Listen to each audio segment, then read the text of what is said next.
بسم اللہ الرحمن الرحیم۔ السلام علیکم عزیز طلباء، امید ہے کہ آپ سب خیریت سے ہوں گے۔ ابھی ہم سٹارٹ کرنے جا رہے ہیں Pakistan studies class 12 federal board کا یونٹ 9 کانسٹیٹیوشنل ڈیولپمنٹ۔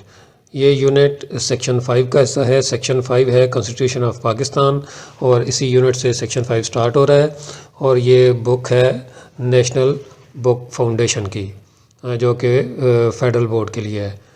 اسٹوڈنٹس، اس ویڈیو کی ڈسکرپشن میں آپ کو کمپلیٹ ویڈیو کی PDF نوٹس بھی مل جائیں گے، جو کہ اردو میڈیم اور انگلش میڈیم دونوں اسٹوڈنٹس کے لیے ہیں۔ دونوں اسٹوڈنٹ اس PDF نوٹ سے استفادہ کر سکتے ہیں، اور یہ انتہائی آسان زبان میں اور انتہائی مختصر ٹو دی پوائنٹ جو ہے نا، وہ میں آپ کے سامنے اس یونٹ کو پیش کروں گا، اور امید ہے کہ اس سے آپ کی ایگزامز کی تیاری بہت اچھی ہو جائے گی۔ تو چلیں ہم سٹارٹ کرتے ہیں constitutional development of Pakistan. Introduction to constitution. آئین کا تعارف۔ A constitution is the basic law of a state which reflects the ideas, aspirations and ideology of a nation. آئین کسی بھی ریاست کا بنیادی قانون ہوتا ہے جو قوم کے نظریات اور امنگوں کی عکاسی کرتا ہے۔ یعنی آپ نے ایک ملک بنا لیا، آزاد کرا لیا ملک، تو اب آپ نے اس ملک کو کیسے چلانا ہے، حکومت کس کی ہوگی، نظام کیسا ہوگا، جمہوریت ہوگی، بادشاہت ہوگی، یا صدارتی نظام ہوگا، پارلیمانی نظام ہوگا، یہ تمام چیزیں قانون کے اندر لکھی ہوئی ہوتی ہیں، اس مسودے کے اندر لکھی ہوئی ہوتی ہیں جس کو آئین کہا جاتا ہے، اور یہ بالکل عوام کی امنگوں اور خواہشات کے مطابق ہوتا ہے۔ جو عوام چاہتی ہے اس کے اندر اس کے مطابق قوانین بنائے جاتے ہیں۔ جیسے ہمارے آئین کے اندر لکھا ہوا ہے کہ ہمارے ملک کا نام اسلامی جمہوریہ پاکستان ہے، تو یہ ہم نے جب پاکستان بنایا تھا تو اس ٹائم ہم نے یہی نعرہ لگایا تھا کہ پاکستان کا مطلب کیا، لا الہ الا اللہ۔ جو ہماری عوام تھی اس کی یہ خواہش تھی کہ ہمارا ملک اسلامی ملک ہوگا، تو ہم نے آئین کے اندر یہ چیز واضح کر دی کہ ہمارے ملک کا نام اسلامی جمہوریہ پاکستان ہوگا، یعنی ہمارے ملک میں اسلامی نظام ہوگا اور جمہوریت کے طرز کی حکومت ہوگی۔ تو یہ ہم نے اپنے آئین کے اندر لکھ دیا۔ It defines the structure of government and distribution of powers. یہ حکومت کے ڈھانچے اور اختیارات کی تقسیم کو واضح کرتا ہے، یعنی آئین کے اندر حکومت کے ڈھانچے کے بارے میں لکھا ہوگا کہ کس طرح حکومت کا ڈھانچہ ہوگا، کیسی حکومت ہوگی، اور اس کے پاس کیا کیا اختیارات ہوں گے، حکومت میں موجود کس شخص کے کتنے اختیارات ہیں، یہ تمام چیزیں آئین کے اندر لکھی ہوئی ہوتی ہیں۔ It guarantees fundamental human rights to citizens. آئین شہریوں کو بنیادی انسانی حقوق کی ضمانت دیتا ہے۔ آئین کے اندر تمام شہریوں کے بنیادی حقوق لکھے ہوئے ہوتے ہیں، اور ان کے اوپر کوئی کمپرومائز نہیں کیا جا سکتا۔ Every modern democratic state functions according to its constitution.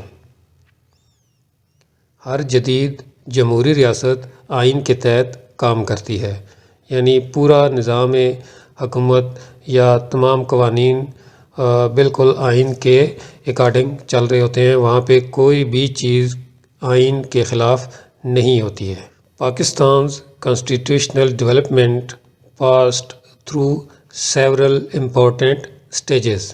Pakistan کی آئینی ترقی مختلف اہم مراحل سے گزری ہے۔ آگے ہم ڈیٹیل میں اس کو پڑھیں گے کہ جب پاکستان آزاد ہوا تو ہم نے کون سا قانون نافذ کیا، پھر قرارداد مقاصد ہم نے پیش کی، پھر ہم نے فرسٹ ٹائم 1956 کے اندر اپنا آئین بنایا، پھر 1962 کے اندر دوسرا آئین بنایا ہم نے، پھر 1973 کے اندر ہم نے تیسرا آئین بنایا جو کہ ہمارا موجودہ آئین بھی ہے۔ تو یہ تمام چیزیں آگے ہم ڈیٹیل میں ڈسکس کریں گے۔ یہ بہت اہم سٹیجز تھیں جن سے گزر کے ہم نے پاکستان کا موجودہ آئین نافذ کیا۔ نیکسٹ ہم ڈسکس کر لیتے ہیں کانسٹیٹیوشنل ڈیولپمنٹ ہسٹوریکل ویو۔ آئین سازی کا تاریخی پس منظر۔ After independence Pakistan faced the challenge of forming its own constitution. آزادی کے حصول کے بعد پاکستان کو اپنا آئین بنانے کا یا آئین سازی کا مسئلہ درپیش تھا. The British government authorized the Constituent Assembly under the 3rd June Plan 1947. حکومت برطانیہ نے 3 جون 1947 کا جو پلان تھا اس میں کانسٹیٹیوئنٹ اسمبلی کو یہ اختیارات دیے تھے کہ وہ اپنے ملک کا آئین خود بنا سکتے ہیں. Initially, the Government of India Act 1935 was adopted as an interim constitution. ابتدائی طور پہ انڈیا ایکٹ 1935 کو عبوری آئین کے طور پر اپنا لیا گیا، کیونکہ ملک تو چلانا ہے، حکومت کیسے بننی ہے، قانون کیا ہوں گے، کچھ تو مسودہ ہونا چاہیے، کچھ تو قوانین ہونے چاہیے جس کے تحت ملک کو چلانا ہے. تو جب تک آئین ساز اسمبلی جو ہے نا وہ اپنا آئین بناتی، تب تک ہم نے ایک عبوری قانون یا آئین اپنا لیا جو کہ انڈیا ایکٹ 1935 کا قانون تھا. It remained in force till 1956 with certain amendments. اور یہ انڈیا ایکٹ 1935 جو ہے یہ 1956 تک چلتا رہا. اس کے اندر ہم نے اپنی مرضی کے مطابق کچھ امینڈمنٹس کر لی تھیں اور باقی بیسک قانون وہی تھا India act 1935. This period laid the foundation of constitutional development in Pakistan. یہ جو دور تھا یا یہ جو ٹائم تھا اس میں ہم نے اپنی آئین سازی کی بنیاد رکھی اور اس میں ہم نے آئین بنانے کی کوشش ہم کرتے رہے اور 1956 میں جا کے ہم نے اپنا پہلا آئین بنایا اور اس آئین کے نافذ ہوتے ہی انڈیا ایکٹ ختم ہو گیا. نیکسٹ ہم ڈسکس کر لیتے ہیں آبجیکٹیو ریزولوشن 1949، قرارداد مقاصد 1949. The objective resolution was presented by Prime Minister Liaquat Ali Khan. قرارداد مقاصد وزیر اعظم لیاقت علی خان نے پیش کی. It was passed on 12th March 1949 by the Constituent Assembly. یہ قرارداد 12 مارچ 1949 کو دستور ساز اسمبلی نے منظور کی. The resolution defined the ideological foundation of Pakistan. اس نے پاکستان کی نظریاتی بنیاد واضح کی. It was the first concrete step toward the constitution making. یہ آئین سازی کی طرف پہلا عملی قدم تھا. Later it became part of all constitutions of Pakistan. بعد میں جتنے بھی پاکستان کے آئین بنے ان تمام آئین کے اندر قرارداد مقاصد کو شامل کیا. یہ ہر آئین کا حصہ بنی. قرارداد مقاصد وہ اصول تھے جن کو بنیاد بنا کر ہم نے اپنا آئین بنانا تھا. یعنی آئین مکمل طور پہ قرارداد مقاصد کی روشنی میں لکھا جانا تھا اور بعد میں پھر اسی کو بنیاد بنا کے ہم نے اپنا پہلا آئین بنایا اور اسی طرح پہ دوسرا آئین، تیسرا آئین. یہ تینوں آئینز کے اندر قرارداد مقاصد کو بنیادی حیثیت حاصل ہے اور یہ تمام پوائنٹس جو واضح کیے گئے تھے قرارداد مقاصد کے اندر ان کو آئین کا حصہ بنایا گیا. نیکسٹ ہم ڈسکس کر لیتے ہیں salient features sovereignty and state authority. قرارداد مقاصد کے جو سنہرے اصول تھے، جو اس کی بنیادی چیزیں تھیں، خاص چیزیں تھیں، ان کو ہم ذکر کر لیتے ہیں. Sovereignty belongs to almighty Allah alone. حکمیت اعلیٰ صرف اللہ تعالیٰ کو حاصل ہے. یعنی ہمارے جو آئین کے اندر بھی یہ پھر بعد میں یہی چیز شامل کی گئی کہ ہمارے ملک کے اندر حکمرانی صرف حکمیت اعلیٰ جو ہے وہ صرف اور صرف اللہ تعالیٰ کی ذات کی ہوگی. تمام جو بھی حکمران یا لیڈر ہوں گے وہ اللہ کے احکامات کے مطابق حکومت کریں گے اور فیصلے کریں گے. فائنل جو حکمیت ہے وہ صرف اللہ تعالیٰ کی واحد ذات کی ہے. People of Pakistan will exercise authority as a سیکریڈ trust. Pakistan کی عوام مقدس ضمانت کے طور پہ اختیارات استعمال کریں گے. وہ اختیارات جو ان کو ملے ہیں عوام کی طرف سے، وہ اختیارات وہ اللہ تعالیٰ کے احکامات کے مطابق نافذ کریں گے، ان پہ عمل کریں گے. The state shall exercise power through elected representatives. ریاستی اختیارات منتخب نمائندوں کے ذریعے استعمال ہوں گے، یعنی جو ریاستی اختیارات ہیں وہ ان لوگوں کو حاصل ہوں گے جن کو عوام سلیکٹ کرے گی۔ دس اسٹیبلشز ڈیموکریٹک گورننس، یہ جمہوری نظام کی بنیاد ہے۔ Islamic ideology forms the basis of sovereignty, اسلامی نظریہ حاکمیت کی اساس ہے، یعنی بنیاد جو ہے وہ ہمارے حاکمیت کی، ہمارے نظام کی، وہ کیا ہوگی؟ اسلام ہوگا۔ اسلامی نظریات یہ ہیں وہی بنیاد فراہم کریں گے ہمارے پورے کے پورے نظام کو، ہماری گورننس کو، ہماری حاکمیت کو۔ نیکسٹ ہم ڈسکس کر لیتے ہیں fundamental rights and minority rights, بنیادی حقوق اور اقلیتوں کے حقوق۔ The resolution guarantees fundamental rights to all citizens, قرارداد شہریوں کو بنیادی حقوق کی ضمانت دیتی ہے۔ Equality before law is ensured, قانون کے سامنے سب برابر ہیں، یہ بات بھی قرارداد کے اندر لکھی گئی اور مانی گئی۔ Minorities are free to practise their religions, جو اقلیتیں ہیں یا دیگر مذاہب سے تعلق رکھنے والے لوگ ہیں وہ ہماری اسلامی ریاست کے اندر اپنے مذہب کے مطابق زندگی گزارنے کے لیے آزاد ہوں گے، وہ اپنی مرضی سے اپنے مذہب کے مطابق اپنی زندگی گزار سکتے ہیں۔ Their cultural development is protected, ان کی جو ثقافت ہے اور جو طور طریقے ہیں، جو ان کے اپنی زندگی گزارنے کے طریقے ہیں، ان کو بھی تحفظ دیا جائے گا۔ Judicial independence is also guaranteed, اس کے علاوہ جو عدالتیں ہیں ان کی آزادی کی بھی گارنٹی دی گئی، ضمانت دی گئی قرارداد مقاصد کے اندر کہ عدالتیں آزاد ہوں گی، وہ کسی کے پریشر میں یا کسی کے زیر کمانڈ یا کسی کی اثر رسوخ کے ذریعے فیصلہ نہیں کریں گے، بلکہ وہ ہر فیصلہ غیر جانبداری سے اور آزادانہ کر سکیں گی۔ نیکسٹ ہم ڈسکس کر لیتے ہیں امپورٹنس آف آبجیکٹیو ریزولوشن، اس قرارداد مقاصد کی کیا اہمیت ہے، اس پہ تھوڑی بات کر لیتے ہیں۔ The objective resolution shaped Pakistan's constitutional identity, قرارداد مقاصد نے پاکستان کی آئینی شناخت تشکیل کی، یعنی آئینی شناخت کو بنانے والی، اس کی تشکیل کرنے والی جو چیز تھی وہ قرارداد مقاصد تھی۔ It became the preamble of the 1956 and 1962 constitutions. قرارداد مقاصد کو 1956 اور 1962 کے آئین کا دیباچہ یا تمہید کے طور پر لکھا گیا، یعنی جب ان آئینز کو لکھا جانے لگا تو ان کا جو دیباچہ تھا یا جو تمہید تھی جس سے کسی بھی ڈاکومنٹ کا آغاز کیا جاتا ہے، اس تمہید کے طور پہ ان دونوں آئینز کے اندر قرارداد مقاصد کو لکھا گیا تھا۔ اس بات سے بھی اس قرارداد مقاصد کی اہمیت اجاگر ہوتی ہے۔ In 1973 it was made a substantive part under Article 2A، 1973 کے آئین کی شق 2A کے تحت باقاعدہ اس کو قرارداد مقاصد کو آئین کا حصہ بنایا گیا۔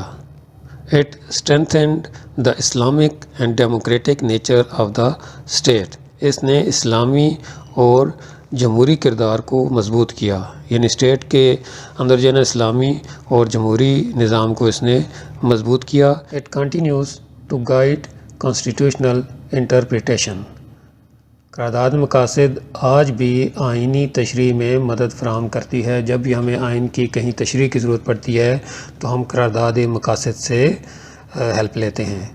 نیکسٹ ہم ڈسکس کر لیتے ہیں delay in constitution making reasons, آئین سازی کے اندر تاخیر کی کیا وجوہات تھیں، کیوں ہمارا آئین بننے میں اتنا ٹائم لگ گیا کہ ہم 1947 میں آزاد ہوئے اور 1956 میں جا کے ہم نے آئین بنایا، کم و بیش 10 سال اس کے اندر لگ گئے، تو اس ڈیلے کی کیا وجوہات تھیں۔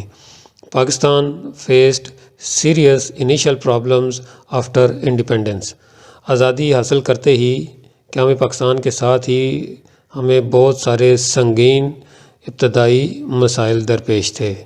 Refugee crisis and administrative issues consumed attention, مہاجرین اور انتظامی مسائل نے توجہ مرکوز رکھی۔ سب سے جو بڑا انیشل ہمارا مسئلہ تھا وہ مہاجرین کا تھا، لاکھوں لوگ انڈیا سے ہجرت کر کے پاکستان آ رہے تھے، ان لوگوں کو رہائش فراہم کرنا، ان کو روزگار فراہم کرنا، ان کے لیے صحت اور اسکولوں کا ارینجمنٹ کرنا، ان کے لیے باقی ضروریات زندگی سر چھپانے کی جگہ، ان کو مطلب ایک ایسے لوگ جن کے پاس کوئی چیز بھی نہیں ہے، وہ اپنا سب کچھ اس ملک کے لیے چھوڑ کے آ چکے ہیں، تو آپ نے ان کو دوبارہ سے بسانا، ان کو آباد کرنا اور ان کے مسائل کو حل کرنا ایک بہت بڑا مسئلہ تھا۔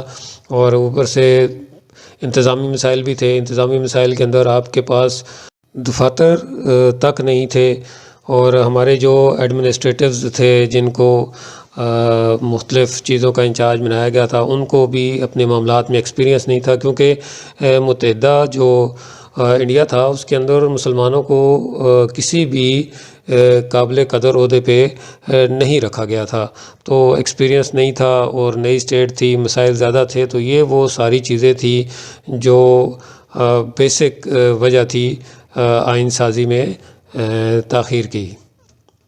پولیٹیکل انسٹیبلٹی ڈیلیڈ کنسنسس، سیاسی عدم استحکام نے اتفاق رائے مشکل کر دیا۔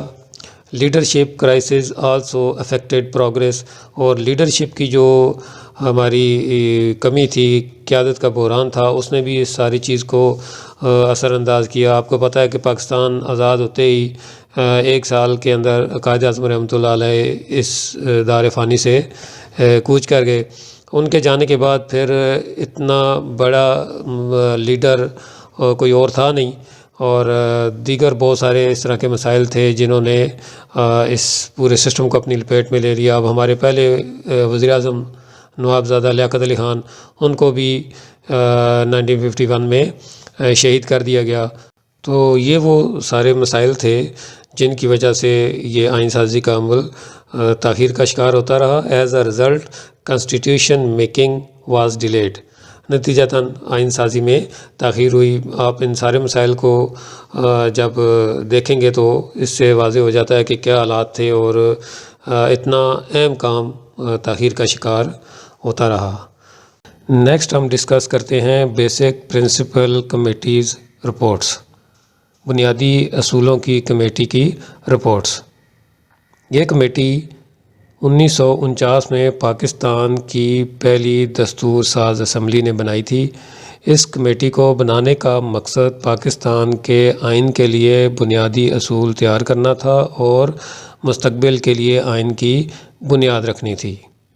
اس کمیٹی کے چیئرمین نواب زادہ لیاقت علی خان، جو کہ پاکستان کے پہلے وزیر اعظم بھی ہیں، ان کو بنایا گیا، اور اس کمیٹی نے اپنی پہلی رپورٹ 1950 میں پیش کی۔ اس رپورٹ کے اہم نکات میں پاکستان کو اسلامی جمہوری ریاست قرار دینا، قرارداد مقاصد کو آئین کی بنیاد بنانا، وفاقی نظام یعنی فیڈرل سسٹم کی تجویز تھی۔ اس کے علاوہ مشرقی اور مغربی پاکستان کو برابر کی نمائندگی دینے کی کوشش کی گئی تھی۔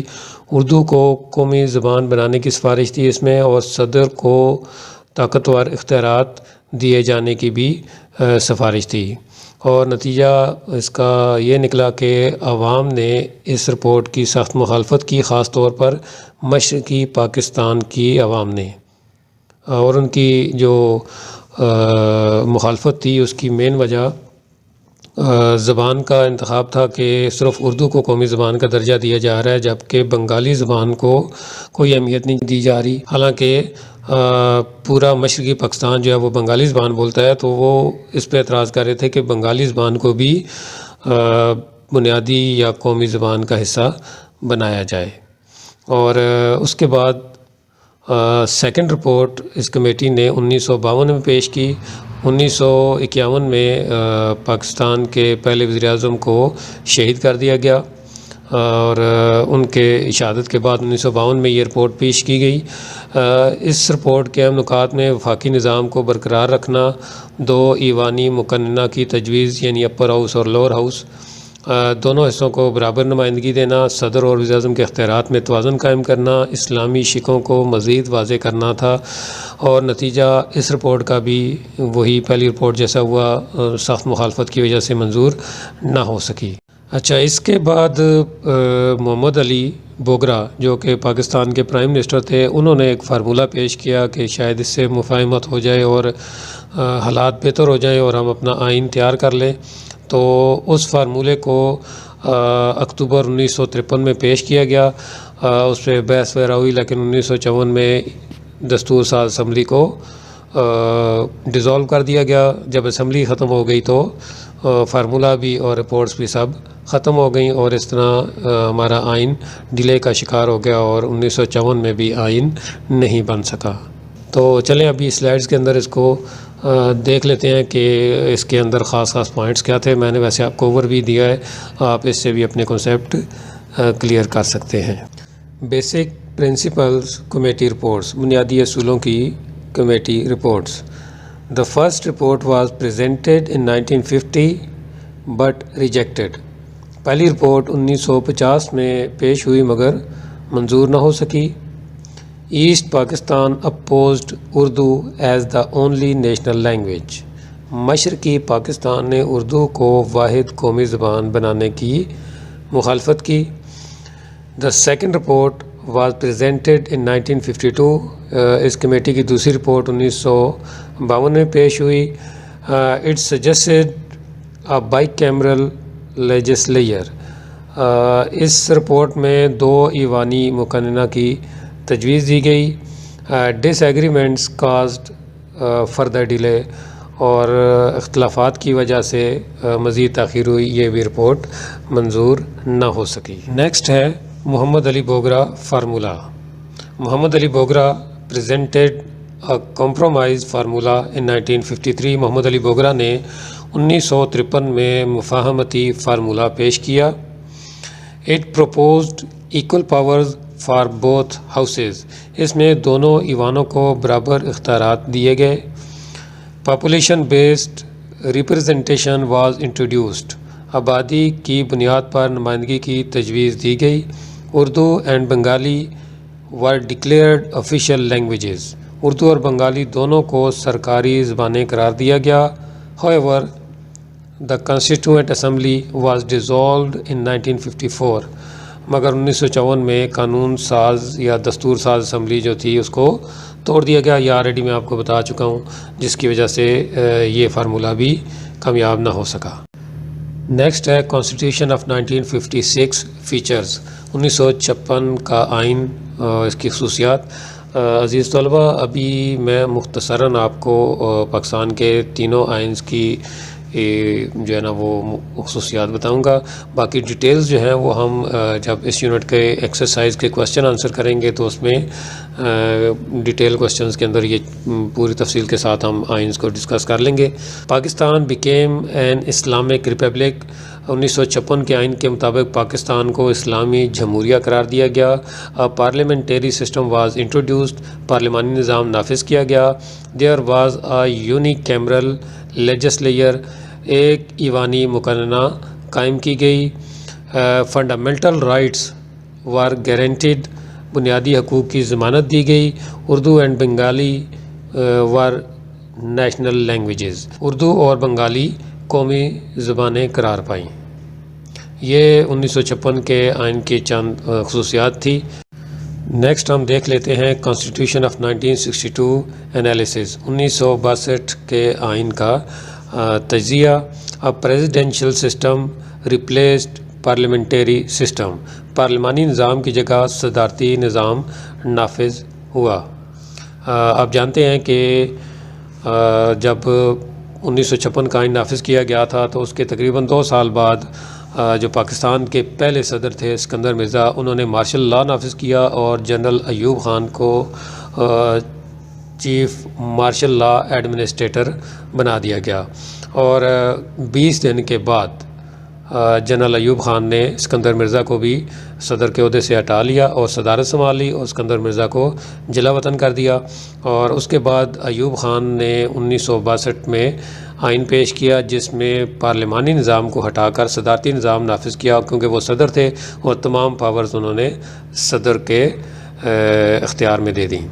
تو اس لیے یہ جو آئین تھا یہ پارلیمانی نہیں تھا بلکہ اس کے اندر صدارتی نظام نافذ تھا.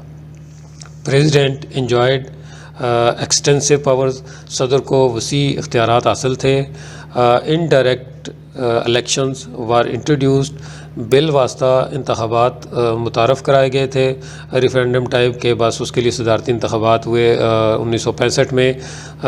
فاطمہ جناح ایوب خان کے مقابلے میں کھڑی تھیں، تو ایوب خان جیت گئے الیکشن کیونکہ مارشل لا تھا۔ پروونشل اٹانومی واز ویکینڈ، صوبائی خود مختاری کمزور ہوئی۔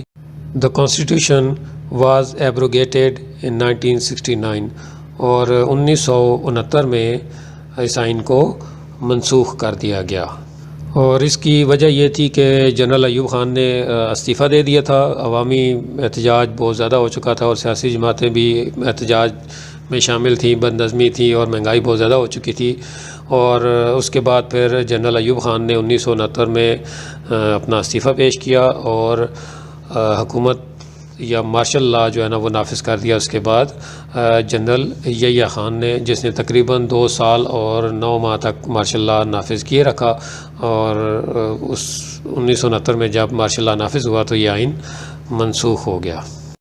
ابھی نیکسٹ ہم ڈسکس کر لیتے ہیں کانسٹیٹیوشن آف 1973 سیلینٹ فیچرز۔ 1973 کا آئین، اس کی ہم نمایاں خصوصیات ابھی دیکھ لیتے ہیں۔ The 1973 constitution is consensus based. 1973 کا آئین اتفاق رائے سے تیار کیا گیا۔ It established a true parliamentary system. حقیقی پارلیمانی نظام نافذ کیا گیا۔ Federalism and provincial autonomy were ensured. وفاقیت اور صوبائی خود مختاری کو یقینی بنایا گیا۔ Fundamental rights were strengthened. بنیادی حقوق کو مضبوط کیا گیا۔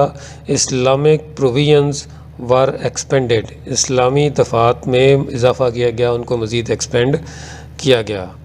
نیکسٹ ہم دیکھ لیتے ہیں human rights U N and 1973 constitution. انسانی حقوق اقوام متحدہ اور 1973 کے آئین کے مطابق۔ Both documents emphasise equality and dignity. دونوں دستاویزات مساوات اور وقار پر زور دیتی ہیں۔ Right to life and liberty is guaranteed. زندگی اور آزادی کا حق دیا گیا۔ Freedom of expression and education is ensured. اظہار رائے اور تعلیم کی آزادی موجود ہے دونوں میں، یعنی اقوام متحدہ کا جو ہیومن رائٹس سیکشن ہے اس میں بھی، اور 1973 کے کانسٹیٹیوشن کے اندر بھی۔ Islamic principles align with human rights. اسلامی اصول انسانی حقوق سے ہم آہنگ ہیں۔ Implementation is the real challenge. اصل جو مشکل یا چیلنج ہے وہ ہے ان قوانین کے اوپر عمل درآمد کرنا۔ نیکسٹ ہے rights of women and minorities. خواتین اور اقلیتوں کے حقوق۔ Women and minorities enjoy equal rights. خواتین اور اقلیتوں کو مساوی حقوق حاصل ہیں۔ ڈسکریمنیشن از پروہیبٹڈ۔ امتیازی سلوک کی ممانعت ہے، سختی سے منع ہے۔ Freedom of religion is guaranteed. مذہبی آزادی کی ضمانت دی گئی ہے۔ Cultural identity is protected. ثقافتی شناخت کو تحفظ دیا گیا ہے۔ These rights promote social harmony. یہ حقوق سماجی ہم آہنگی کو فروغ دیتے ہیں اگر پراپرلی ان کے اوپر عمل درآمد کیا جائے تو۔ نیکسٹ ہم ڈسکس کر لیتے ہیں اسٹرکچر آف گورنمنٹ۔ حکومت کا ڈھانچہ۔ There are 3 organs of government. حکومت کے 3 ستون ہوتے ہیں یا 3 مین ادارے ہوتے ہیں۔ Legislature Max laws. مقننہ قانون سازی کرتی ہے، قوانین بناتی ہے۔ Executive implements laws. انتظامیہ قوانین نافذ کرتی ہے، ان کے اوپر عمل درآمد کرواتی ہے۔ Judiciary interprets laws. عدلیہ قوانین کی تشریح کرتی ہے، ان کو واضح کرتی ہے اور عام فہم اور آسان بناتی ہے۔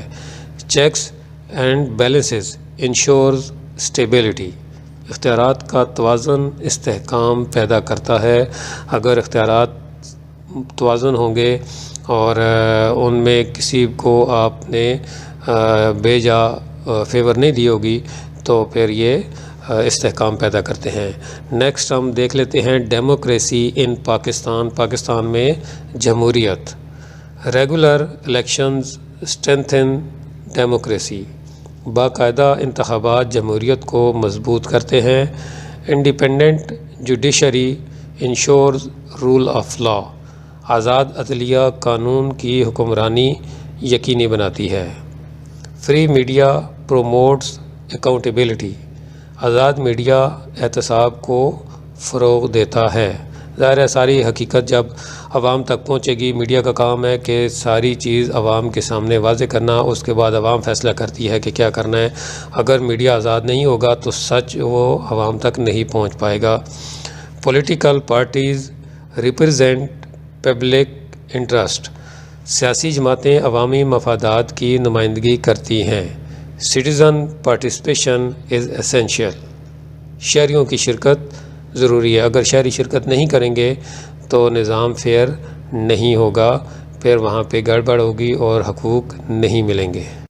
نیکسٹ ہم دیکھ لیتے ہیں امپورٹنٹ کانسٹیٹیوشنل انسٹیٹیوشنز، اہم آئینی ادارے۔ سب سے پہلے اس میں آ جاتا ہے N F C. N F C stand for national finance commission. N F C ensure financial distribution, N F C مالی تقسیم کو یقینی بناتی ہے، یعنی این ایف سی کا کام ہے کہ وہ وفاق کے اور صوبوں کے جو مابین مالی تقسیم ہے اس کو فیئر بنائے اور اس کو دیکھے۔ نیکسٹ ہے E C C, executive committee of the cabinet. E C C coordinates economic policies, E C C معاشی پالیسیوں میں ہم آہنگی پیدا کرتی ہے۔ نیکسٹ ہے C C I, council of common interest. C C I strengthens federation, C C I وفاق کو مضبوط کرتی ہے۔ نیکسٹ ہے E C P, election commission of Pakistan. E C P conducts free and fair elections, election کو شفاف بنانا election commission کا کام ہے۔ دیز انسٹیٹیوشنز سپورٹ گورننس، یہ ادارے حکمرانی کو مضبوط بناتے ہیں۔ نیکسٹ ہم ڈسکس کر لیتے ہیں کانسٹیٹیوشنل امینڈمنٹس، آئینی ترامیم۔ Amendments reflect changing needs, amendment کا مطلب ہے کہ ضروریات کے مطابق آئین کے اندر تبدیلیاں کرنا۔ 18th امینڈمنٹ اسٹرینتھن ڈیموکریسی، 18ویں ترمیم نے جمہوریت کو مضبوط کیا۔ پروونشل اٹانومی واز انکریزڈ، صوبائی خود مختاری میں اضافہ ہوا۔ Judicial appointment process was reformed, عدالتی تقرری کے عمل میں اصلاحات ہوئیں۔ FATA merger occurred under 25th amendment, 25ویں ترمیم کے تحت فاٹا کا انضمام ہوا، یعنی 25ویں ترمیم کے تحت جو ہمارے فاٹا والے ایریا تھے جو کہ فیڈرل ایڈمنسٹریٹو ایریاز تھے، ان کو فیڈرل ایڈمنسٹریشن سے ہٹا کے ان کو کے پی کے کا حصہ بنا دیا گیا۔ اور اسی طرح 18ویں ترمیم کے تحت جو ہے وہ صوبائی خود مختاری کو بڑھایا گیا، اور اس کے علاوہ عدالتی تقرری جو تھی اس کے عمل کے اندر بھی کچھ ریفارمز کیے گئے۔ تو جب بھی ضرورت ہوتی ہے تو آئین کے اندر چینج کرنے کی، تو پھر پارلیمنٹ کے اندر ان امینڈمنٹس کو پیش کیا جاتا ہے، اور پھر میجورٹی سے پاس ہونے کے بعد وہ آئین کے اندر ترامیم کر دی جاتی ہیں۔ تو یہ آگے ہم انشاءاللہ مزید بھی اس کو ڈسکس کریں گے جب ہم اس کی ایکسرسائز کریں گے، تو ابھی شارٹ میں اتنا کافی ہے۔ نیکسٹ ہم دیکھ لیتے ہیں responsibilities of a good citizen, ایک اچھے شہری کی کیا ذمہ داریاں ہو سکتی ہیں۔ سٹیزن مسٹ اوبے لاز، شہری کو قوانین کی پابندی کرنا چاہیے۔ They should pay taxes honestly, اس کے علاوہ ایمانداری کے ساتھ اس کو ٹیکس پے کرنی چاہیے۔ Participation in election is essential, انتخابات میں شرکت انتہائی ضروری ہے، تمام شہریوں کو اس میں شرکت کرنی چاہیے جو ایلیجیبل ہیں۔ Rejection of corruption is necessary, بدعنوانی یا کرپشن کو مسترد کرنا چاہیے، اس سے انکار کرنا چاہیے، اس سے بچنا چاہیے اچھے شہریوں کو۔ Active citizen ship strengthens the state, فعال شہریت ریاست کو مضبوط کرتی ہے۔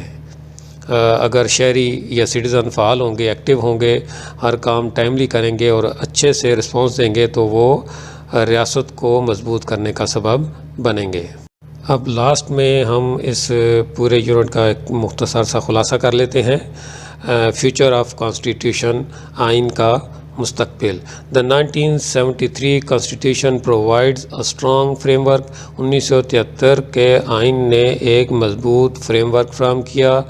دا سپرمیسی انشورز نیشنل یونٹی، اس کی بالادستی قومی اتحاد کو یقینی بناتی ہے۔